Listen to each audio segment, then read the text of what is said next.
Hello and welcome to our national teach-in on policing pregnancy.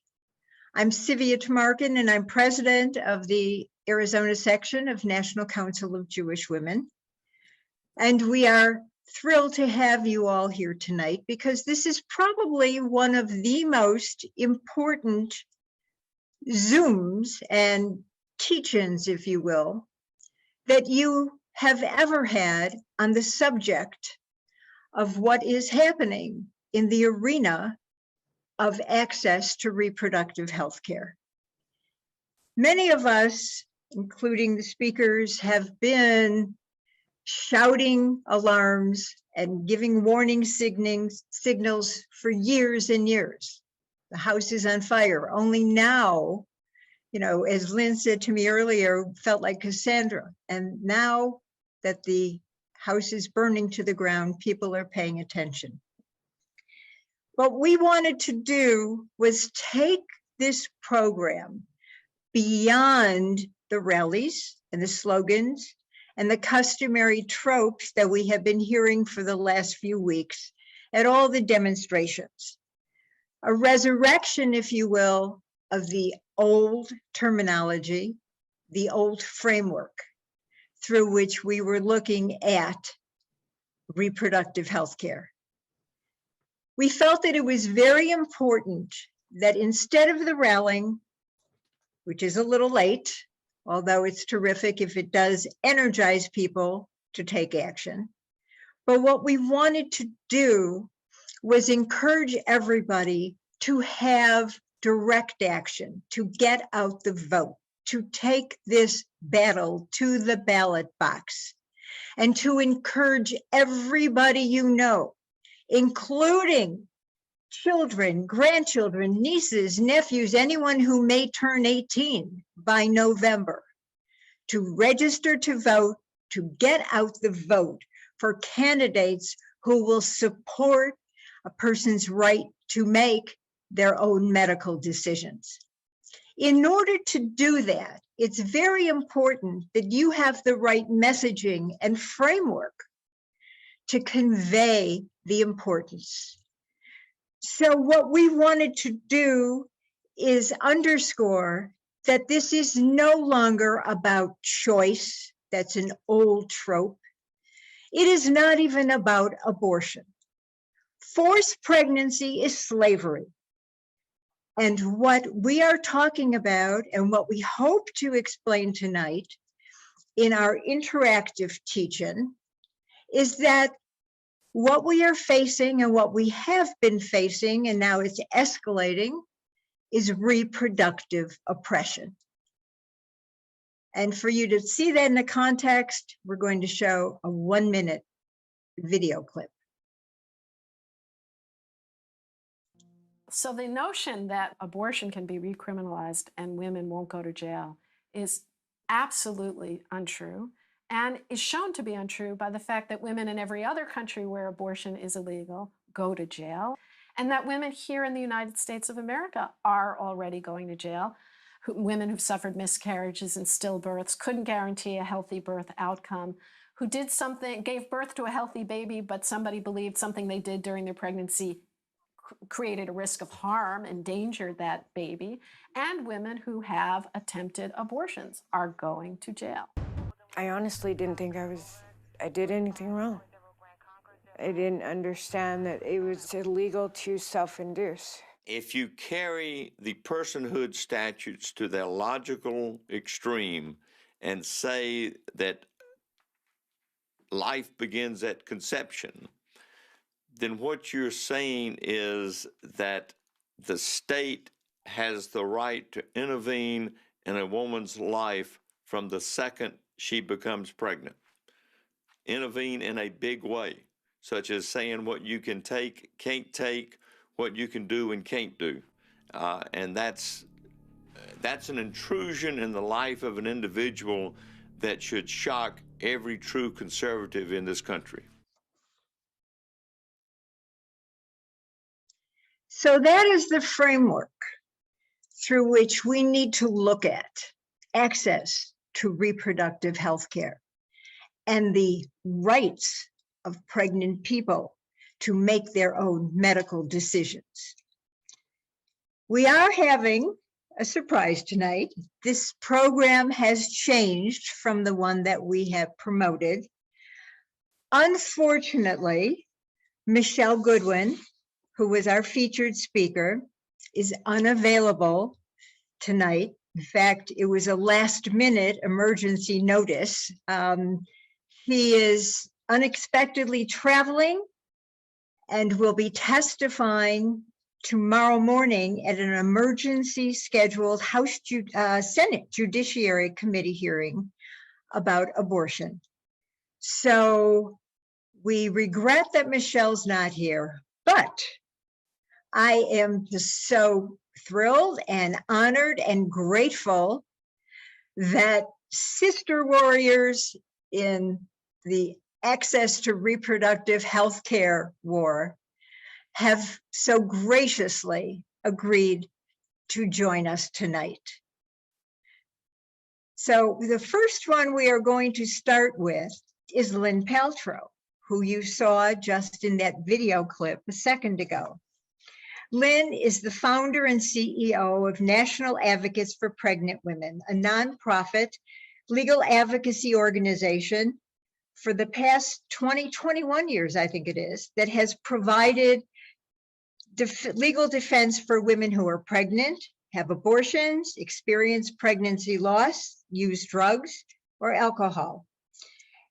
National Advocates for Pregnant Women ensures that women do not lose their constitutional rights as a result of pregnancy, and has won cases that freed women from jail, protected them from wrongful medical interventions and treatments, and other forms of state control based on pregnancy. So we're delighted to welcome Lynn here today. I would like to, as a personal note, say that when I set out on the heels of the Hobby Lobby decision in 2014 to do a documentary film that would connect the dots and expose what was happening to reproductive health care, the very first person I interviewed and spoke with was Lynn Paltrow. Lynn immediately disavowed my second wave feminist white baby boomer notions about reproductive health care and made me understand in the larger context that choice was always an inappropriate word, because if women have no access, no monetary means to afford terminating a pregnancy, then you have no choices. And that is particularly true of women of color and low income, of course, but it's true in sectors of this country. So Lynn then introduced me to Loretta Ross and Monica Simpson from the reproductive justice movement and the organization Sister Song, and set me on the right path. I do want to say that the next person I went to was Michelle, who also guided me on the journey to attempt to connect the dots so that the public would realize that this was indeed a crisis. And unfortunately, people did not seem to pay attention at that point. We later will be joined by three other eminent participants here. Seema Mohapatra is a leading expert in health law and bioethics, a law professor at Southern Methodist University. Her research focuses on health equity, assisted reproduction, and reproductive justice, and how restrictive laws impact equity in healthcare. We also are very fortunate to have two of our own with us. Dr. Deshawn Taylor, an OBGYN who is owner of Desert Star Institute for Family Planning and the founder of Empower Alliance for Reproductive Justice, an all-Black femme queer non-binary led alliance with birth workers, abortion workers, and doulas. And Dr. Gabrielle Goodrick, a board-certified family medical practitioner specializing in reproductive health care. She is the founder of Camelback Family Planning Physicians, chair of the board of Pro-Choice Arizona, which runs the Arizona Abortion Fund. So let us begin. Lynn, in the context of reproductive oppression, of policing pregnancy, how do we come to understand what is happening now and what will happen increasingly with these bans? And if this, I mean, we assume it will, Supreme Court decision comes down. That's a lot. That's a lot, but we'll start. Well, you know, we as a result of the leaked opinion in Dobbs, what we have access to is the information that lets us know that this has become a Supreme Court that is willing to reverse extraordinary precedent, precedent that has saved lives, that have made this country better, and that have helped counteract the underlying and persistent white supremacy and male supremacy. Their decision is very clear that if a subject is not, quote unquote, deeply rooted in the traditions of this country, it will not be protected by this court. And what many people forget is that Roe v. Wade was, yes, it was about abortion, but it was about much more than abortion, because what the decision said was at no stage of development is a fetus a person. It gave plain meaning to the US Constitution, which said the 14th Amendment that protects people, that protects their due process, their equality, their access to justice in this country, applies to all persons born. And what the court did in Roe, without saying quite so directly, was for the very first time in American history, recognize the personhood of the people who get pregnant, the personhood of women. And what will happen when Dobbs comes down is it will not only be suddenly a lack of access to abortion, it will be lack of access to any fundamental right that we associate with constitutional personhood. What the decision will do is defer to states in how they view fetuses. And it is impossible to add fetuses to the community of constitutional persons without subtracting the people who get pregnant, without subtracting the personhood of women. And so what the decision and Roe will do is much more, as your movie made very clear, as our work for years, not only will it stop abortion, but it will be the state's basis for doing pretty much, putting back into place every form of oppression of women with its particular force and cruelty that has applied to Black women, through things like forced cesarean surgery. One of the first cases I worked on out of law school was a case in which a woman was critically ill, 25 weeks pregnant, just wanted to be able to stay alive. But somebody decided the fetus had rights and it could be saved. And even though the woman said, I do not consent to this surgery, and even her own doctor said no, the judge said, I have an obligation. I have to rescue this fetus. They cut her open and killed her and the baby. It is a loss of fundamental decision-making around bodily integrity, medical decision-making. The Supreme Court some years ago struck down company policies called fetal protection policies that prevented women from getting high-paying blue-collar jobs based on the claim that they weren't discriminating against women. They were just protecting fetuses from the dangerous workplace. And those laws were allowed to stay in effect year after year after year until it finally got to the Supreme Court when Justice Blackmun was sitting there. That could be overturned. So we're not just talking about a sudden lack of access to abortion services, which is dire, and which will not stop people from having abortions. It will just dehumanize them and increase their stress and their risks. It will really open the door to every form of discrimination that has historically been allowed against women. So there are numerous cases where the government has intervened and intruded. I mean, cases of women who were had court-ordered bed rest. Cases of pregnant women who were ordered into institutions for admitting that they had taken some pain medication, case in Wisconsin.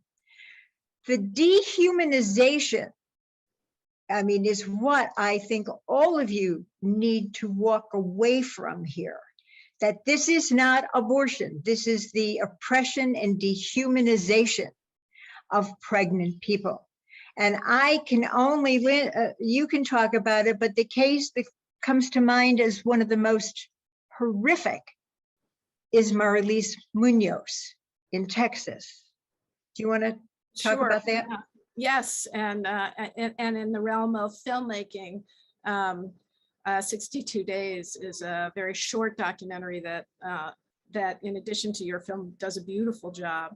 Marlise Munoz, like many other people, had made very clear what she would want to have happened to her if she ever became critically ill and couldn't articulate her decisions. She was pregnant with her second child, and I can't remember whether it was a brain aneurysm or something, but she dropped dead. Pulmonary, yeah. Pulmonary embolism, and dropped dead. She and her husband were both emergency medical workers. She wore something that said, "Do not resuscitate me if anything happens." She was rushed to the hospital, but she was, and this is one of the things that's important for people to understand, everybody agreed she was, by all agreed medical definitions, dead. But the Texas hospital where she was brought appropriated her dead body and used it to incubate that fetus for 62 days until her body parts were falling apart.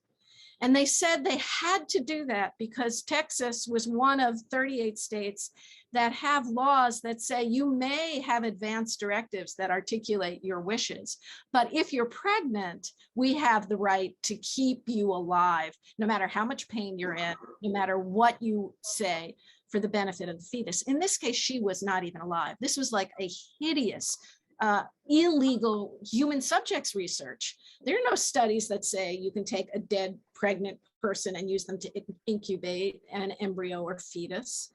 And it was only after 62 days that a court finally said that the law didn't permit them or require them to keep her dead body on machinery for the benefit of the fetus, which was not surviving. And but the hospital's position, and the state continues, and despite an attempt to pass a law that would prohibit this in the future, that if the person is still technically alive in any sense, they can appropriate her living body and do anything they want to it to allegedly preserve the fetus. I mean, one of the things that's so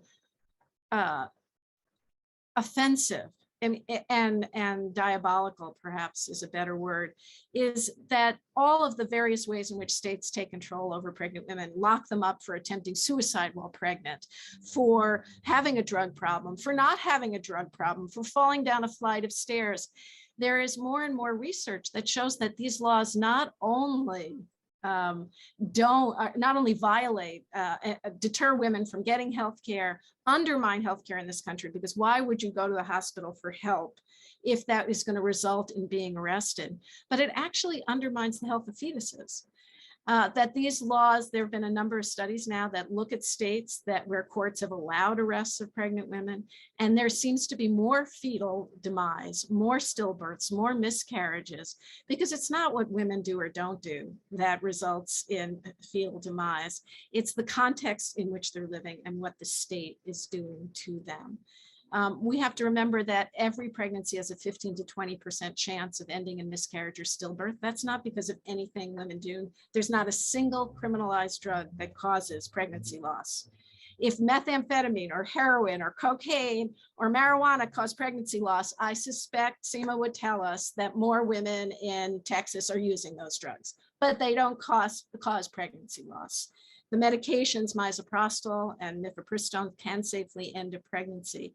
But when you pair criminal justice and put police in the bedroom, in the prenatal care room, in the delivery room, what you end up is endangering the health and lives of the pregnant people who want to go to term, and the life they would like to bring forth.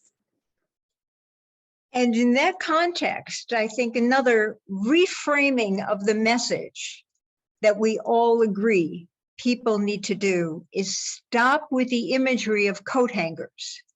We are not going back to coat hangers. And even the terminology about safe abortions. Abortion is safe. Abortion safer than getting a wisdom tooth pulled.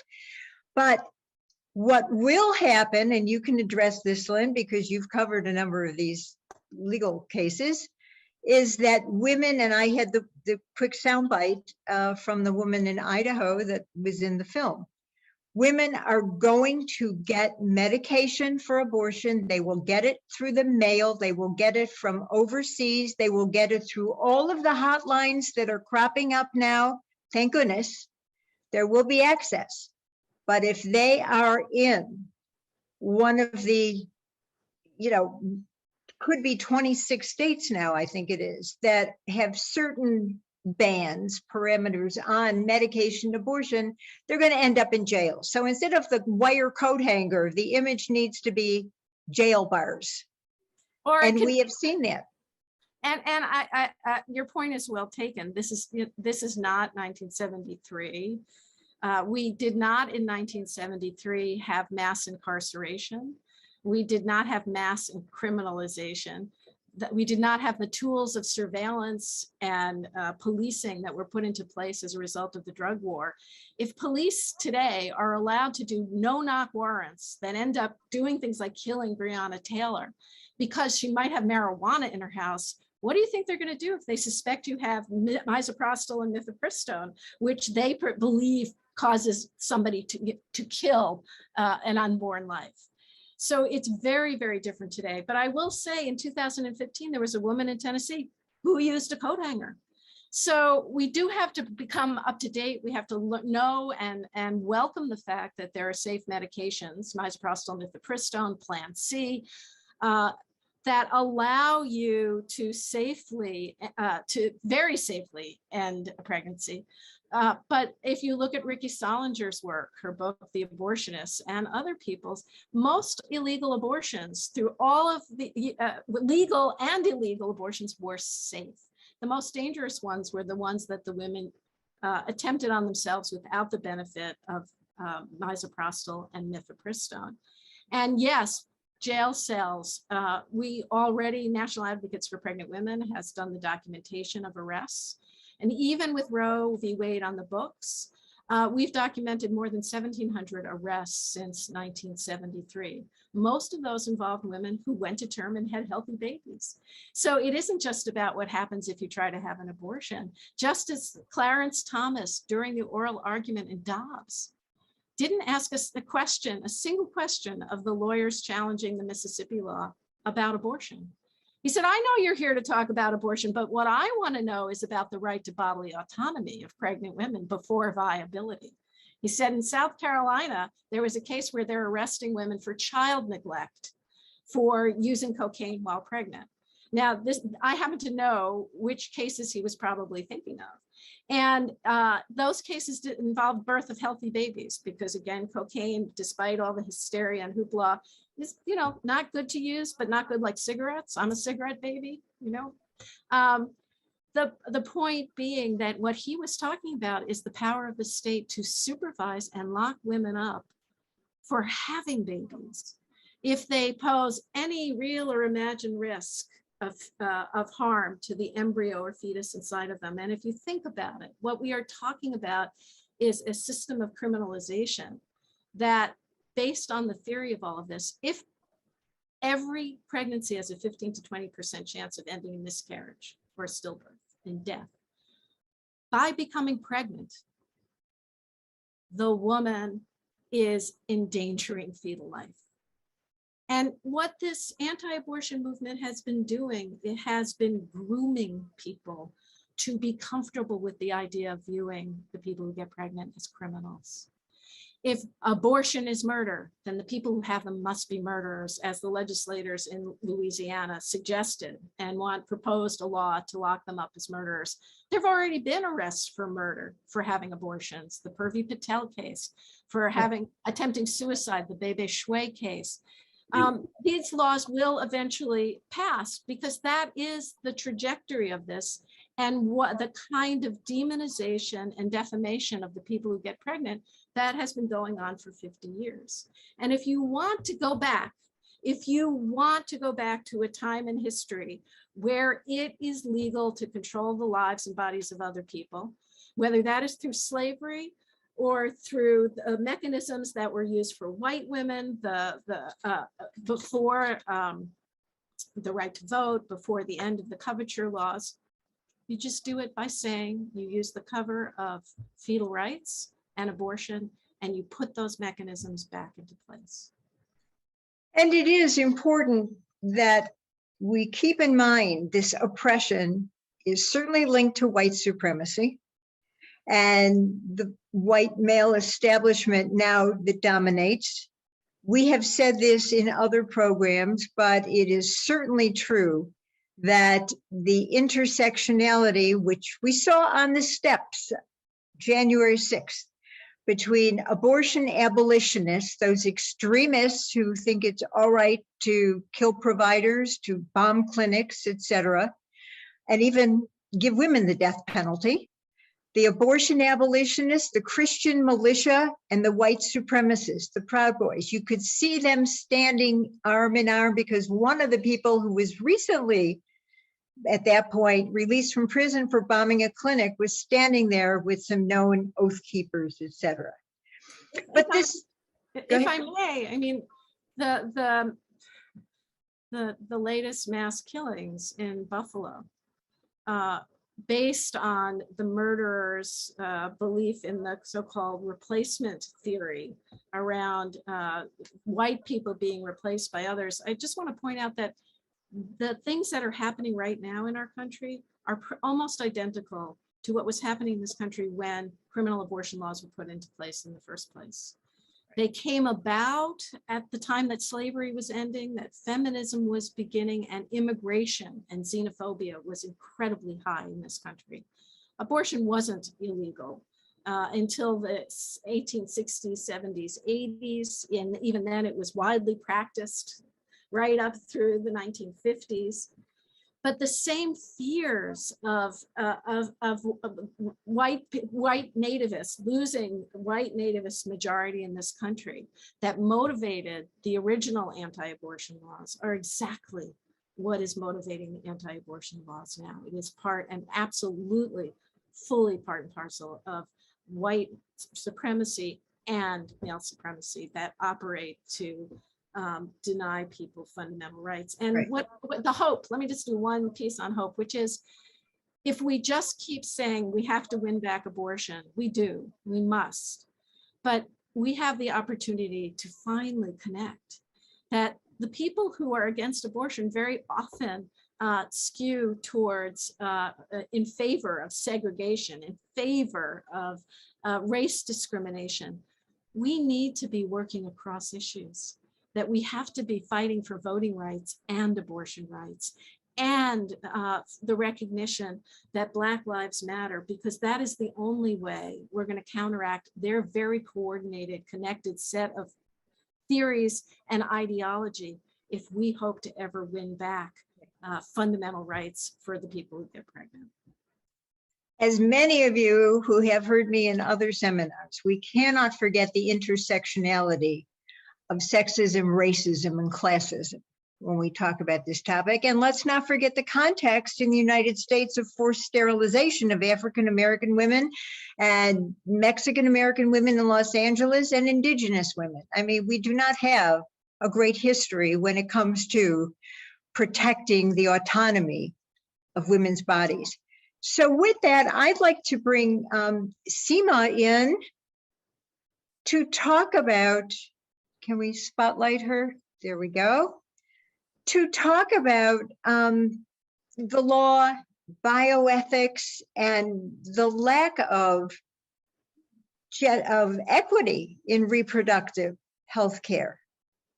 The other thing I'd like to point out is that people may not know full ramifications. Yes, policing, government surveillance, government intrusion. But many people do not know that assisted reproductive technology in vitro could be banned because of this. So, Seema? Yes, so thank you so much for having me. And this is a great panel to be on. I wish it wasn't because of, kind of this impending decision. But, so I focus my work on reproductive justice, which has its roots in human rights. And I focus on both abortion, reproductive justice is a kind of umbrella focus where we're not just interested in the right to not have a child, but it's also the right to have a child, as Lynn has been talking about, and to have a child with dignity. And in all of these discussions that we've been having, when we look at the leaked Dobbs opinion, there is one mention of race in it, and it is a kind of nod to Justice Thomas's questioning during the Dobbs argument, where he mentions that, and in the box, another Supreme Court case where he has kind of said that abortion itself is eugenic because the majority of people who have abortions are women of color. And that is not, in terms of when we're looking at when people have a choice, the reproductive rights movement has focused on this choice narrative. But the reality is that not everybody is in the same position to make these kinds of decisions. And so it's really important to see that when, when we look at abortion, who gets an abortion, we see that vast majority of people who get abortion are already mothers. And so, when we look at the Turnaway study, which is a study that was done in San Francisco about people that were turned away, the differences from people that were turned away from getting an abortion and people that were able to get an abortion, this is a second term abortion, we see that there is health consequences and financial consequences for the children that the person already has when they're turned away from getting an abortion. This puts people in a worse position. And when we you also asked me to kind of talk about assisted reproduction. And so I want everyone to realize that this, these attacks, this is not going to stop at abortion. And I think Lynn made that, very clear. There's a lot of different rights that we have that are not in the history and tradition that we have come to accept as part of our jurisprudence, whether it's marriage equality, whether it's contraception. And Roe v. Wade was, went into effect in 1973 before we had the first so-called test tube baby, before we had in vitro fertilization. And the reality is that reproductive endocrinologists, people that are in the assisted reproductive technology workplace have always had the protection of Roe v. Wade. And the reality is that there are many reasons that when you are getting the help of assisted reproductive technology, whether it's in vitro fertilization, whether it is having drugs that increase the number of eggs that you would have, that you might need to have an abortion, or it might not be called an abortion, depending on what happens. It might be called multifetal reduction, selective reduction, if there's more than one fetus, and for the health of either the pregnant person or for the, one of the fetuses, we might have to reduce that. When we look at, in Texas where I am, when you look at the definition of abortion, selective reduction is within that definition. It meets that definition. Since we've had a very restrictive abortion law since August last year, SBA in Texas, there has been a very chilling effect on what reproductive endocrinologists can do in terms of selective reduction. More commonly, we think that the end game really is personhood, giving fetal personhood, as Lynn has talked about. And the problem with that in terms of when we look at it from assisted reproduction, when you have IVF, there are a lot of excess embryos that are created that in the process. And it's routine standard of care to genetically test the embryos and decide which embryos to implant, which ones to, whether they're going to discard them or store them or donate them. And that has always been the choice of the person that is seeking the help of assisted reproduction. That if we have fetal personhood measures, that is not going to be within the realm of decision making for that person or for their physician. And this is something that the ART community is really worried about, like what is going to happen. And so we've seen a lot of focus on that in the last couple of weeks since this decision came out. But this is, this is not going to impact just people who do not want a child, for whatever reason, but also for people that are desperately seeking a child through assisted reproductive technology. And the reality is this is going to make it more expensive to get assisted reproductive technology. And we already know that even though Black women are infertile as much as white women, we know that we do not have the same kind of uptake in assisted reproductive technology among Black women, often because of insurance coverage. And so, this is all related, and this is all, when we look at every aspect of this, this has race and class influences. So I'm happy to talk about that more if you would like. Okay, I'd like to bring in Dr. Deshawn Taylor to talk about what she sees on the ground, so to speak, and the impact of, here you go, here you are, and the disparities in healthcare access, which have certainly, we have the highest maternal mortality rate in the developed world, in the United States already.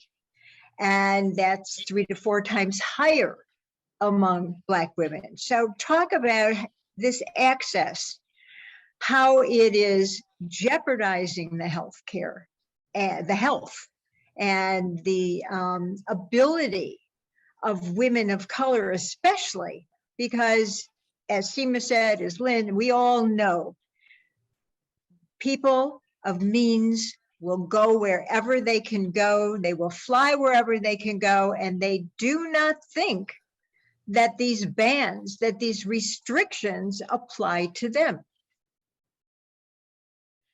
Well, thanks, Sylvia. This has been a great discussion so far. I just really appreciate what Lynn has discussed, what Seema has provided. And it's really important that people understand that although Roe v. Wade is currently the law of the land, there have been large swaths of the population that have not been able to access abortion care. Looking right here at our state of Arizona, there has been an abortion restriction passed every single year since 2009, except for 1 year. And what that has effectively done is reduce the number of clinics where people can access care in this state. It has essentially put the majority of the access of abortion care into the Phoenix metro area. And so we already have people in our state self-sourcing, self-inducing abortions. We already have people in our state going to border states if they live closer to the border of a state where they can have access to care. We have all of these things already happening before we are even seeing whatever the Supreme Court decision is going to come down in June. And so it is very important, the way Sylvia started this discussion off about choice was probably not the correct language to begin with, because you can't make a choice. If you don't have access and resources, as Lynn said, then there's no choice. And so when we talk about, I don't like to, I try to be careful, because now everybody likes to talk about how, Black women are dying and Black women can't get abortions and Black women this and that. And, as a Black woman, it can get frustrating for people to care about Black women when, you know, Roe v. Wade is about to fall. But it is the reality of the situation where you have Black, Indigenous, mainly people of color, who are also disproportionately represented in the lower socioeconomic rungs of our society, who are disproportionately impacted by unintended pregnancy due to being in areas where they don't have access to equitable health care, access to contraceptives, access to just basic knowledge and understanding of how their bodies work. And so therefore, you have these systemic barriers to actually being able to practice autonomy over their bodies and their lives. There's a great deal of paternalism, infantilizing of women of color about their abilities to make the appropriate decisions about their bodies and their lives. And so we see this playing out across the country. And so, you know, in discussions that I've been having, especially since the leaked SCOTUS opinion, draft opinion, is everybody wants to talk about, you know, who are the people impacted? Who are these people? And, you know, we want to definitely be able to amplify and uplift the lived experiences of the people who would be most impacted by these, by Roe falling. However, at the end of the day, what our discussion really should be about is how do we make sure that people who are impacted by harmful policies actually, how do we create the policies so that people have the necessary resources and knowledge to make the best decisions for themselves and their families. People are not making the decision to continue a pregnancy in a vacuum. People are not making the decision to have an abortion in the vacuum. People are making decisions based on what's going on in their lives when they become pregnant and through the course of their pregnancy. And so on the ground, people are extremely concerned, as they should be, because their access is already difficult. Talk about the 15-week ban that our governor signed. People might say, oh, well, that's not so bad. The majority of abortions in the country occur before 15 weeks. Now I'm going to tell you, in the face of the restrictions that are already in Arizona, let's take somebody who decided at 10 weeks that I need an abortion. They're 10 weeks pregnant. Right now, the average length of time to get into the clinic for an initial consultation, because Arizona is a forced delay state, 24 hours. So you have to have the consultation first and then reflect on that, quote unquote, for 24 hours before you can have the abortion. So 3 to 4 weeks out is the next appointment because of all the restrictions has decreased the access to the number of places people can get an abortion. So now that pregnant person gets to their visit and they're already 13 or 14 weeks. Do you think that person is going to have their abortion 24 hours later? The likelihood is no. Best case scenario is in a week. So the person decided at 10 weeks pregnancy, I think I want to have an abortion. They get to their appointment at 14 weeks, and now a week later they can't have an abortion. That is how easy it is not to have an abortion. Right. And so then the other piece of this, as we discussed when we're talking about reproductive justice, is that we also then tell certain people that they can't have an abortion, but we also tell certain people that they can't have children either. Right. And then you're forced to carry this pregnancy, and we're not going to help you with any resource to help your family thrive. And then on top of that, there is growing evidence that the states who have the most restrictive abortion laws also have the highest maternal mortality rates.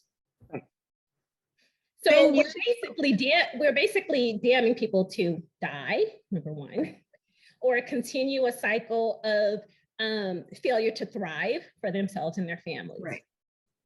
And poverty. And the same people, Lynn, you were going to say something. The same people, the same lawmakers, policy people who are putting bans on this, on reproductive health care, are the same people who are voting down the Child Care Act, who are refusing to let family leave, child care funding, public education, supplemental care for postnatal, prenatal, I mean, all the way around. Once you give birth, that you're on your own. Lynn, you were going to say something. I really wasn't. I thought we've heard from our two other speakers covered it. I'll affirm. I don't think pointing out our opponent's hypocrisy has done us much good. But if it points us in a direction of collaborative work, because what you just summarized were the essence of male and white supremacy. Right. That you set it up so certain people have everything and everybody else is left to die, to suffer, to do the work that other people don't want to do. And how do you put that into place? You deprive people of control over their own bodies and their own lives.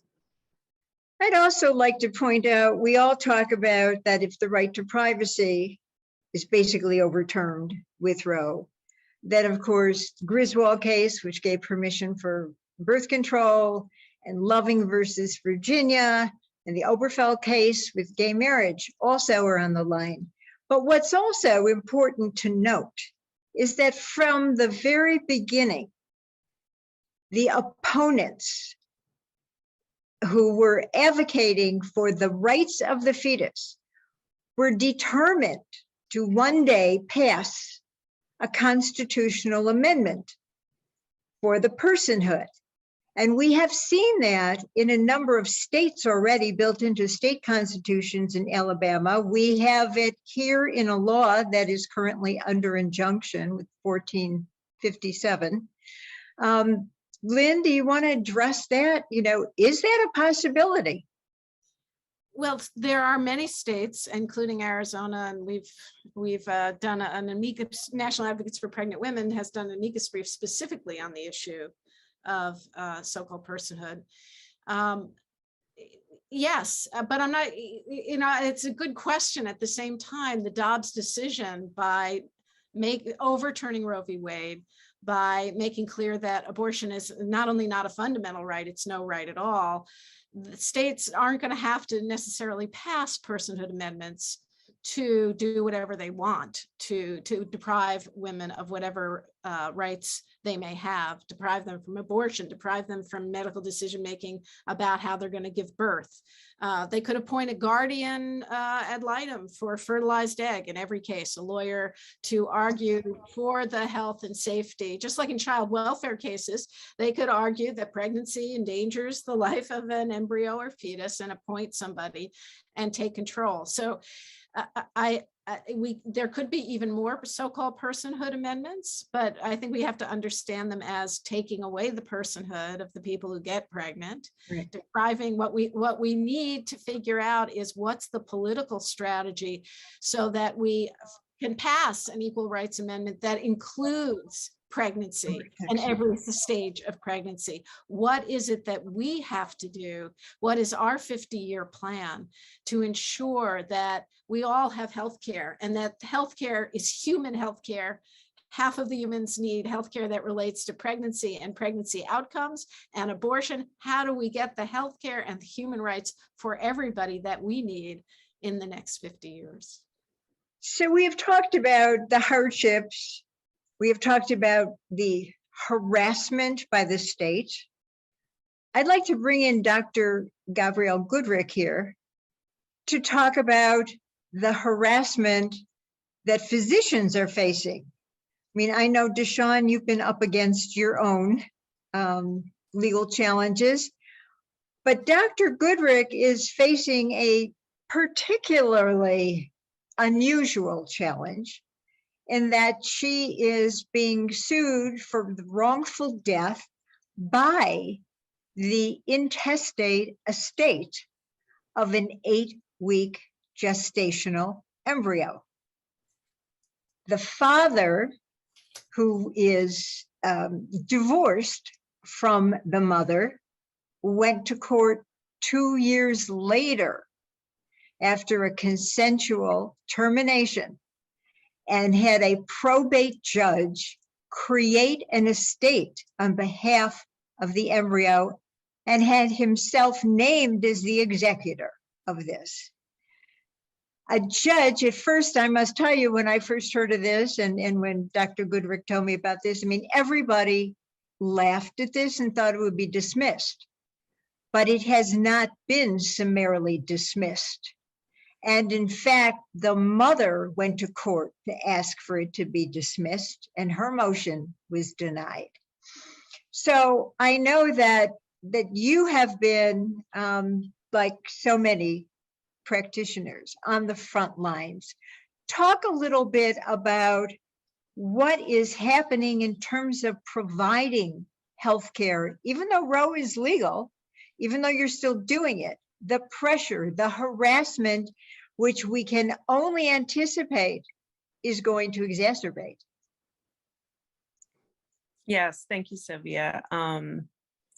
Yeah, I think that having been in practice in Arizona since 1999, before any restrictions were in Arizona, and then, like Dr. Taylor said, in about 2009, the restrictions started coming every year. So I saw it before restrictions, and now with gradually increasing restrictions to a point where it looks like, Roe might be overturned.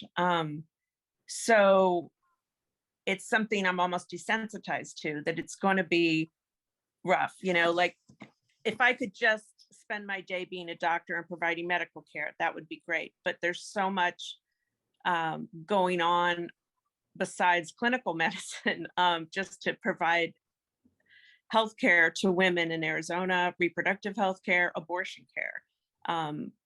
We have health departments that can come in anytime, any day, for any kind of complaint that anyone could do anonymously to the health department. They can come in, get unredacted charts, disrupt the clinic whenever they want.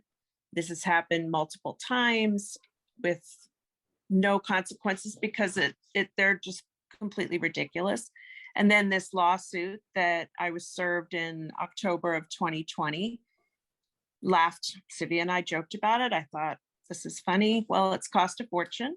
And the lawyer that's representing this father of the embryo is dragging it on and on. And about 2 weeks ago, he deposed myself and the patient to testify.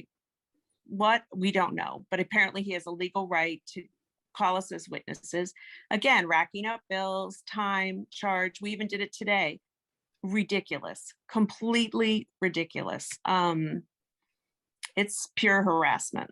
That's all I can say. It's demoralizing. It's just horrible. So I think that, just providing abortion care to patients is just so much, clinically is easy, but all the politics, the harassment, it just definitely does get to one. Yeah. So before we take questions, I would like to say that there are three things that we can do. Number one, as I said in the beginning, we must get people out to vote. We must get people registered to vote for candidates who will stand by access to reproductive health care. I also would like to say that I think it's very important that we get the link for National Advocates for Pregnant Women in our chat, so that people, Lynn, if you want to put it in, or in the chat, so people can help facilitate them, protecting the rights of pregnant people who are going to need it even more so now. And I also would say that NCJW nationwide is partnering with NAF, the National Abortion Fund, and encouraging everybody to donate there. So if we could put in the chat our Arizona Abortion Fund link, that would be great. let me just ask, we're going to go a little bit over here because this is a teach-in.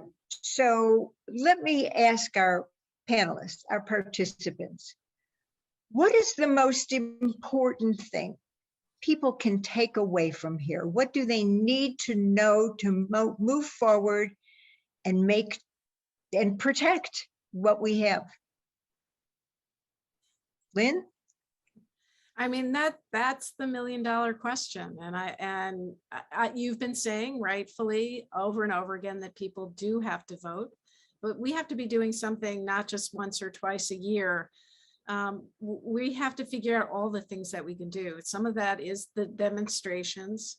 I think what we have an example of in this group that's kind of beautiful is, what if the people who are just like thinking all the time about abortion, we're talking to the people who are worried about having babies and having infertility problems, and that they together went to the local prosecutors and say, whatever happens in Dobbs, whatever happens to Roe v. Wade, I who am desperately trying to get pregnant, and she who's probably been a mother and had babies, but also had an abortion, we are telling you, you should use your discretion never to arrest anybody in relationship to a pregnancy or a pregnancy outcome.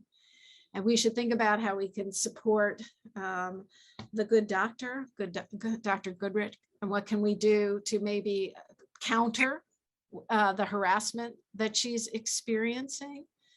What can we do to make the issues that are faced by 24-hour waiting periods and trap laws that we've also heard about from Dr. Taylor? What can we do how can we together speak to the people who are supposed to represent us? And I just want to say, even when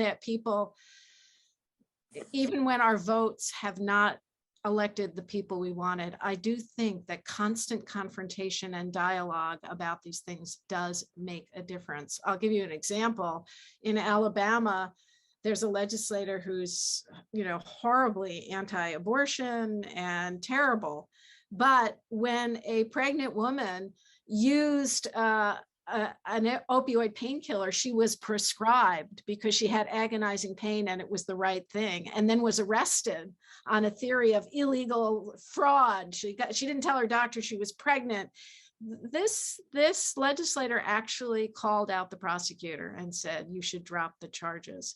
So let me just say that in addition to the voting, which happens now and then, also people need to be running for the offices at the lowest level, and the school boards, in the library boards, so that we make sure that people can get access, can get educated, and get access to sex education, birth information that they won't otherwise. So those are just some of my thoughts. I know everybody else will have them as well. I think you're muted. I'm sorry, I'd like to interject as a moderator prerogative here, that we have to remember, this is not just about terminating pregnancies, that these bans affect people with much wanted pregnancies that become non-viable, that, women whose health becomes very dangerous. And what I always question here is, when I talk to opponents, I say, what if your daughter, your sister, whatever, was carrying a much wanted pregnancy and began to miscarry, but her body was not evacuating that fetus on its own? In Catholic healthcare, many regional hospitals, because of the laws, she could not be assisted. So I said, do you want her to hemorrhage to death? Do you want her to become septic? And all the laws that have the one exception, they certainly do not make an exception for rape or incest. They make an exception for the life of the mother. But the point is, when is the mother's life on the line? When she's becoming septic, or must she be on life supports and fully, septic? So I think that, or dying. So I think that people need to take the messaging, the framework we're giving and say, it's not just about abortion, it's about much wanted pregnancies, about the ability of women who have these wanted pregnancies to be able to carry or not carry to term depending upon the health risks.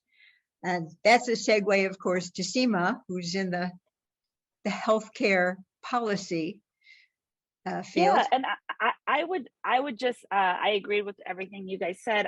I would just kind of focus on the interrelationship between reproductive health and, you know, these decisions on all our other rights. I mean, the whole national discussion of critical race theory is not separate from what is going on here in all these politics. And so not having just one issue, I mean, I think that the reality is that so many districts are so gerrymandered, you're not already getting kind of what the Democratic vote is.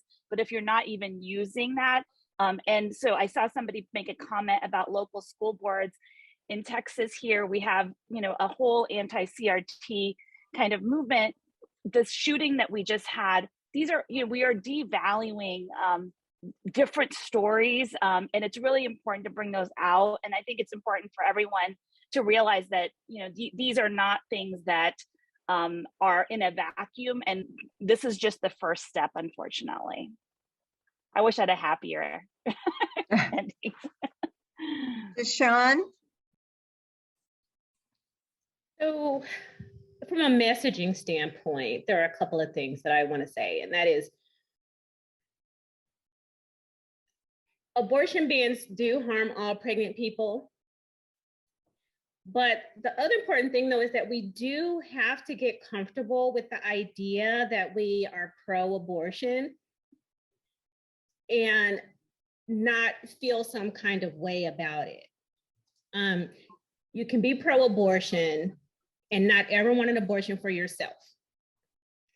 I have come to the understanding that pro-choice is a way to hide behind stigmatizing people who make the decision to have an abortion.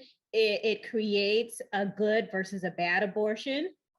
And it really puts people in a position to hide behind some values that they already have around abortion that may not align completely with the, you know, when folks are going on marches and wearing pink pussy hats. So it's, people need to have a public discourse about the idea that a person can have an abortion for whatever reason they want. They don't have to be sick. They don't have to be carrying a fetus that's not normal. They can just not want to be pregnant because over the course of their lives, they get to decide when and how to form families and raise children. That is reproductive justice. The other piece of this is connecting the dots between, it has been mentioned that these extremists all have the same values. So the people who are harassing us at abortion clinics are the same people who are at the Capitol for the insurrection, are the same people who are taking guns to Black Lives Matter protests. Like, so these are all the same, these people are all cut from the same cloth. And so when we're having conversations about, oh, that's happening over there, that's happening over here, and we're not seeing how it's all interconnected, then that's how we chip away at one right versus another. I saw a wonderful meme that had the dominoes and it had Roe v. Wade right in the front. And it was like, we just need this one to fall. And then, all the rest of the things fall after it.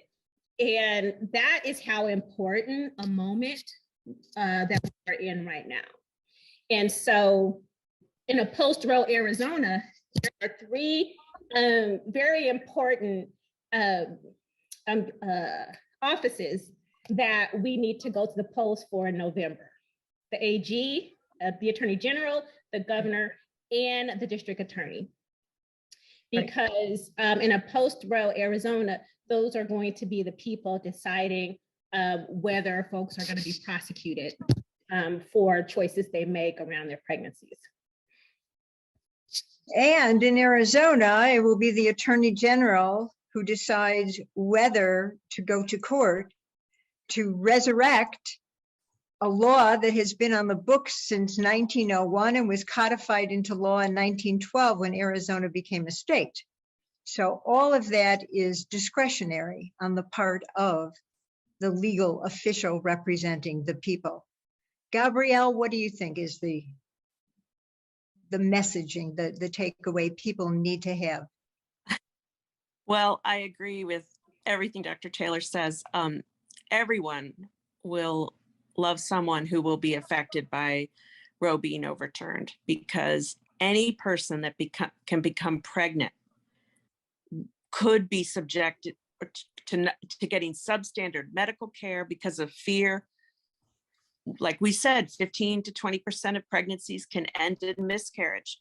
Do you think you're going to want to call your gynecologist and tell them you're bleeding or you're nervous? They're going to think you did a self-managed abortion. Are you going to go to an emergency room? You're going to be afraid to seek medical care.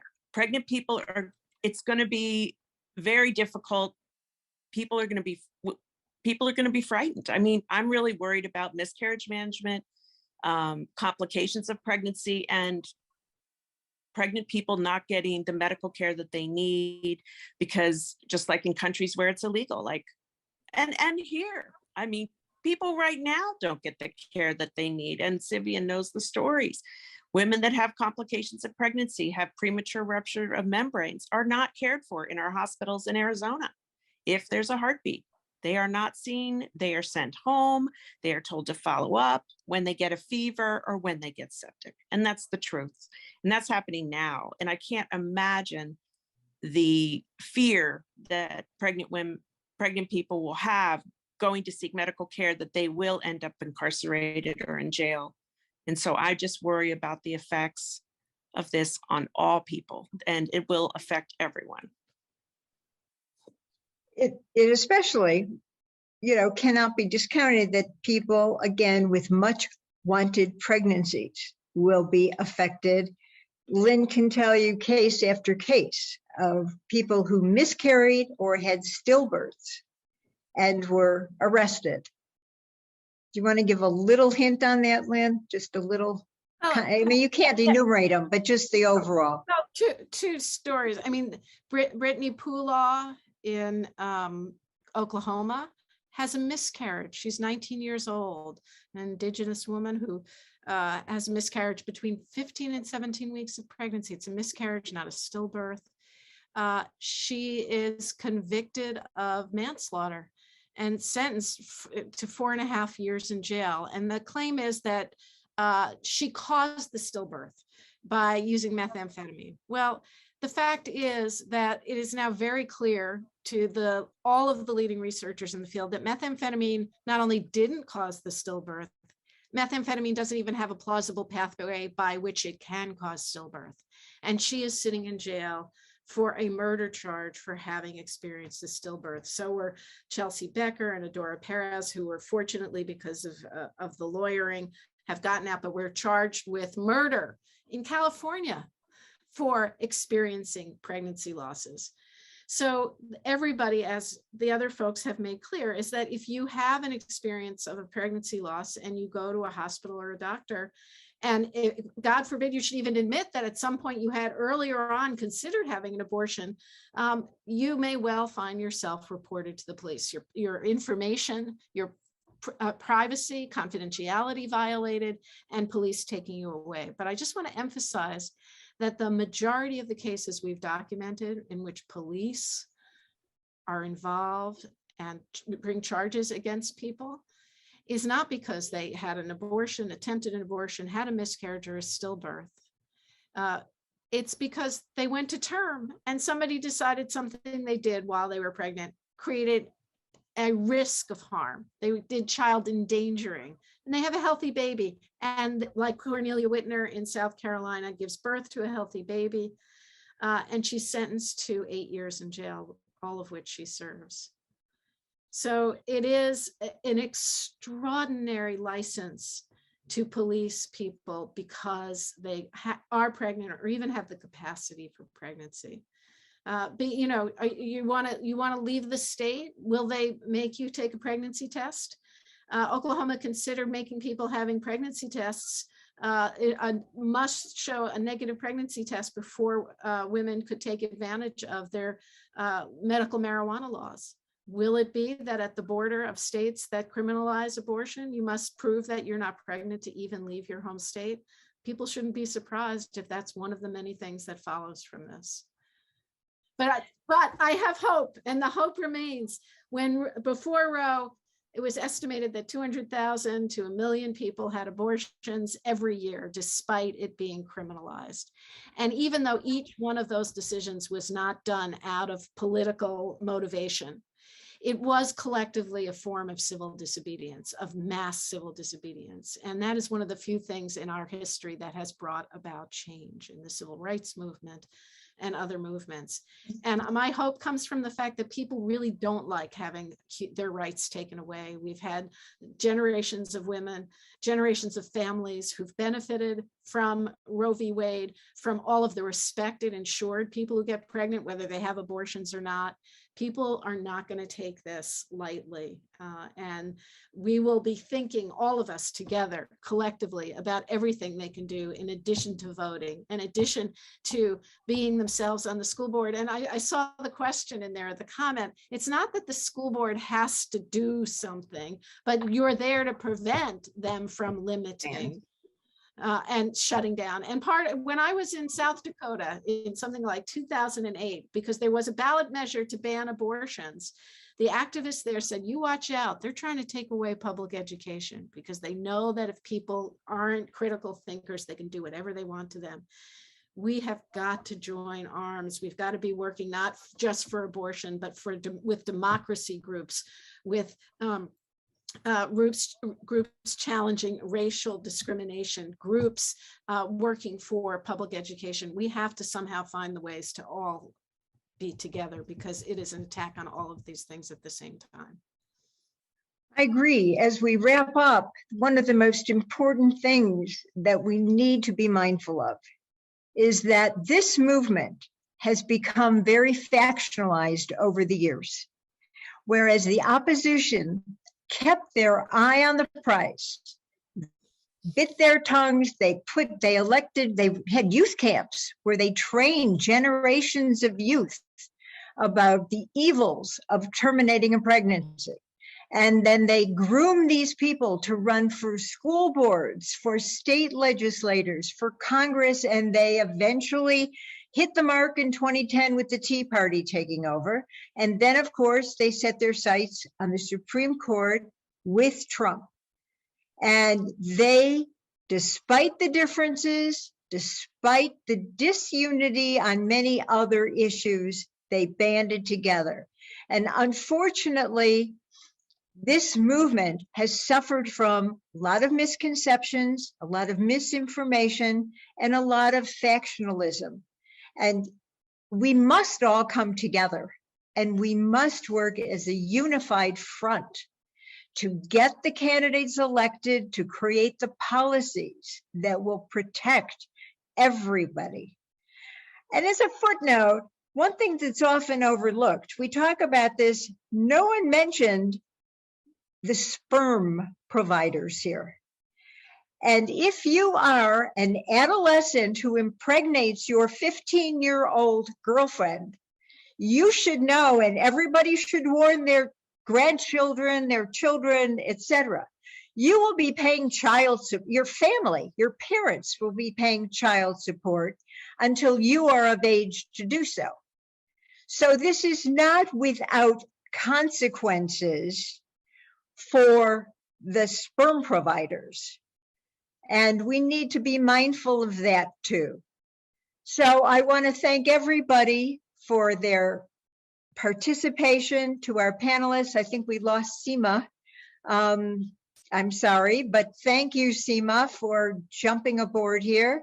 Lynn Paltrow, Dr. Deshaun Taylor, Dr. Gabrielle Goodrick, and to everybody who tuned in for this teach-in. I hope that it is the first step toward accessing the correct information, the correct messaging, because I know Dr. Taylor will tell you that even from inquiries she's gotten from media, they have asked the wrong questions. They do not understand what is happening.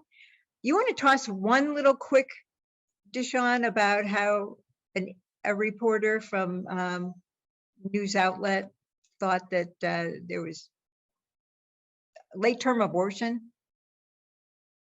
You're muted. Yeah, so, well, for his defense, he was fact checking something that was on the internet. And so the thing is that this whole rhetoric around abortions happening at full term has really gained some traction, and there are people out there in time and space who are believing that that's happening. And so initially, when I was talking to the person, I laughed because I was like, there's a lot of people in the delivery room who'd be complicit in this demise during labor. But then there's this question about, is there any moment in time where someone is in labor and then they can just say, I don't want it, and then we do something to cause a demise of the fetus? And I'm like, that doesn't happen anywhere. I said, it doesn't happen anywhere. Even if there was something extremely wrong with the fetus, if labor is in progress, a birth is going to happen, and whatever consequence to the fetus after it's born is what happens. There is not any person ever who is going to intervene in labor and then cause demise of the fetus. Like, it's just not something that happens. And it's just amazing that there are swaths of the population who believe this. And that he has to go talk to experts to fact check this information. I think it is important as part of this teach-in that everybody be aware of the correct information, that, you know, the heartbeat bans are a misnomer, that this law that opponents managed to pass, you know, and George W. Bush signed, the partial birth abortion. All of these things are the rhetoric that they have created to propagandize, to stigmatize, and to take away rights. So it is incumbent on everybody to obtain the correct information, to become aware of the right context and the right framework, and to get out there and do much more than just shouting slogans. So with that, again, thank you to our participants. Thank you to everyone who has attended. And this is the kind of dialogue that we do need to continue, but we do need direct action. Thank you.